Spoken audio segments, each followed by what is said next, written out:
Imagine this. A listed company appoints a new director. The board is happy, management is happy. The director starts attending meetings. Everything seems perfectly valid. But 3 months later, the company becomes non compliant with SEBI regulations. Why? Because the shareholders never approved the appointment. Now imagine something even more shocking. Shareholders reject the appointment of a managing director. A week later, the board appoints the same person again. Can they do that? Can the board override the shareholders? Can management simply ignore the voting outcome? The answer may surprise you. Stay till the end because I will show you the 3-month rule and the shareholder supremacy rule that every company secretary, compliance officer, and director must know. Welcome to Corporate and Securities Law Compass, the channel where corporate laws, SEBI regulations, FEMA, corporate governance, and secretarial practice are explained through practical examples, compliance insights, and real world scenarios. If you are a company secretary, CA, CMA, lawyer, director, compliance professional, or law student, subscribe now. Let's begin. Who has the final authority to decide whether a director should continue on the board? The board, the chairman, the managing director, or the shareholders? Keep your answer in mind. By the end of this video, you'll know why SEBI introduced Regulation 17(1)(c). Why this regulation exists? Before this provision was introduced, many companies used a simple strategy. The board would appoint an additional director, the director would continue, and shareholder approval would be delayed, sometimes for a very long period. SEBI believed this defeated shareholder democracy. Therefore, Regulation 17(1)(c) was introduced. The principle is simple. The board may appoint, but shareholders must approve.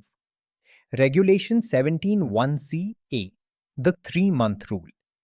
Whenever a listed entity appoints or reappoints a person as director, managing director, whole-time director, independent director, non-executive director, manager, shareholder approval must be obtained at the next general meeting or within 3 months from appointment, whichever is earlier.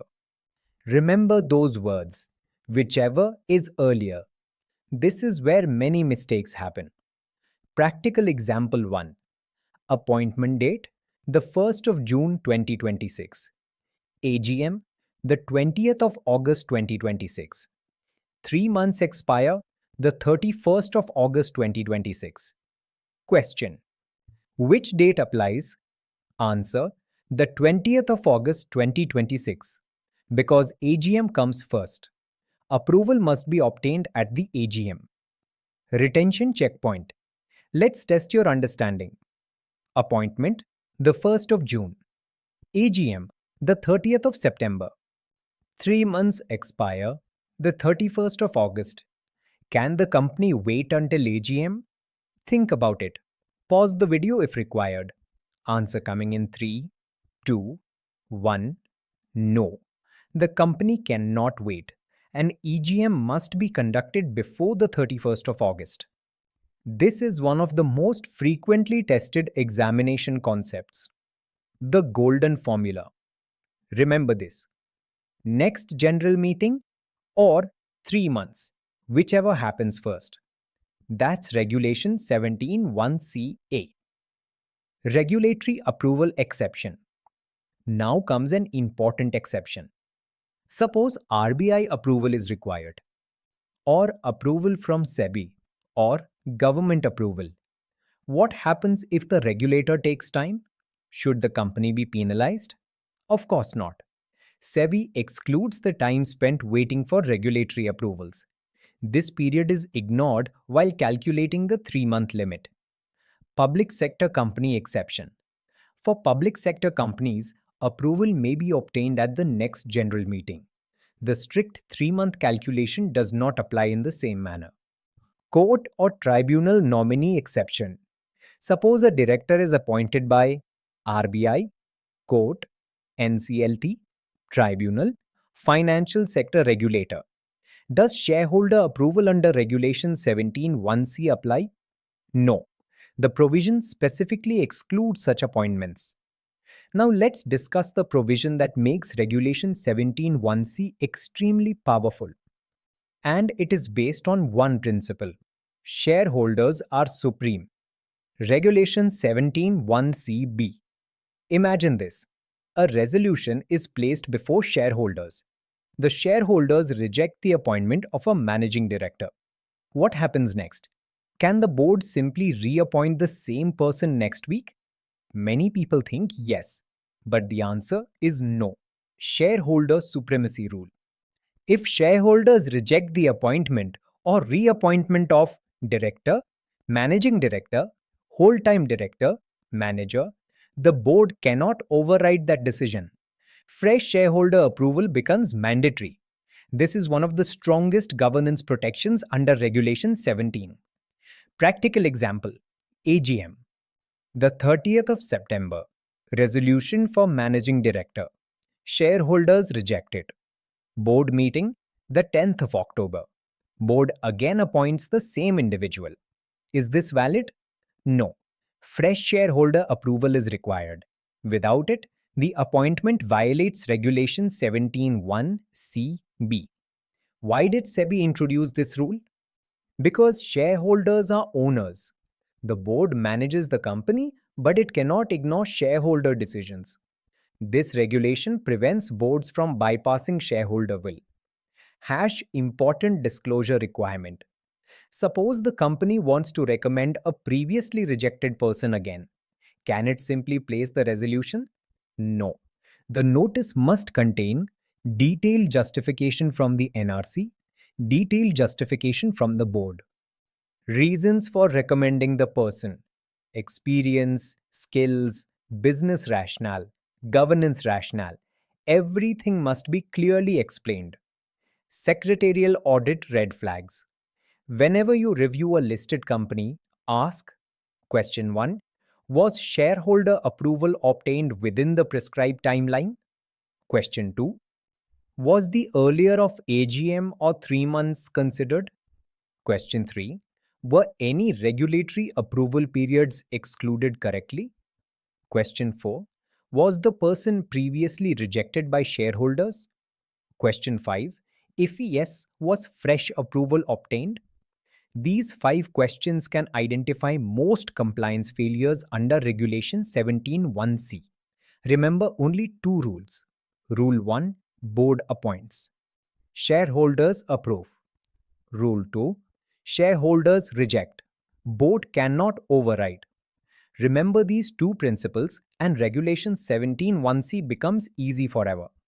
Today we learned purpose of Regulation 17(1)(c), 3-month approval rule, whichever is earlier concept, regulatory approval exception, public sector company exception, court and tribunal nominee exception, shareholder supremacy principle rejected, director reappointment rules, secretarial audit checkpoints. Before you leave, answer this question in the comments. Who has the final authority over board appointments in a listed company? A. Chairman. B. Board of Directors. C. Managing Director. D. Shareholders. Comment your answer below. In the next episode of this Regulation 17 Masterclass series, we will discuss Regulation 17(1)(d), 5-year shareholder approval requirement, director continuation rules, board vacancies, Regulation 17(1)(e), practical compliance timelines. Trust me, many professionals are still unaware of these provisions. So subscribe now and continue your journey with Corporate and Securities Law Compass. Thank you for watching.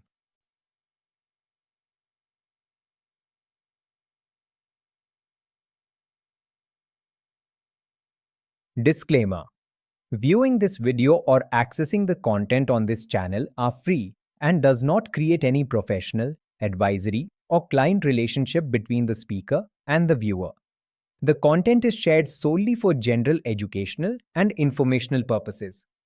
The speaker is a member of the Institute of Company Secretaries of India, ICSI. However, the information provided in this video should not be construed as professional advice, consultancy, or opinion under any law or regulation. Viewers should not rely solely on the information provided in this video for making legal, financial, regulatory, or compliance decisions. Any person intending to rely upon or act on the information contained herein should independently verify the relevant provisions of law and, where appropriate, seek professional advice from a qualified professional. The speaker, the Institute of Company Secretaries of India, ICSI, and any organization or listed company with which the speaker may be associated shall not be liable for any direct or indirect loss, damage, or consequences arising from reliance on the information provided in this video or channel. The content shared on this channel is based solely on publicly available information, general legal provisions, and academic discussion of corporate and regulatory frameworks. The speaker confirms that no unpublished price-sensitive information, UPSI, confidential information, or proprietary information of any listed company or organization has been disclosed or discussed in any video or content on this channel. The views expressed in the videos are personal academic interpretations for educational purposes only and are not connected with or derived from any confidential information obtained through employment, professional engagement, or association with any listed company or organization. Nothing contained in this channel should be interpreted as market advice, investment advice, or insider information under the applicable provisions of securities laws, including the SEBI Prohibition of Insider Trading Regulations 2015. Viewers are advised that the information shared is purely for general educational awareness and should not be relied upon for investment decisions, trading decisions, or regulatory compliance without consulting appropriate professionals and official sources.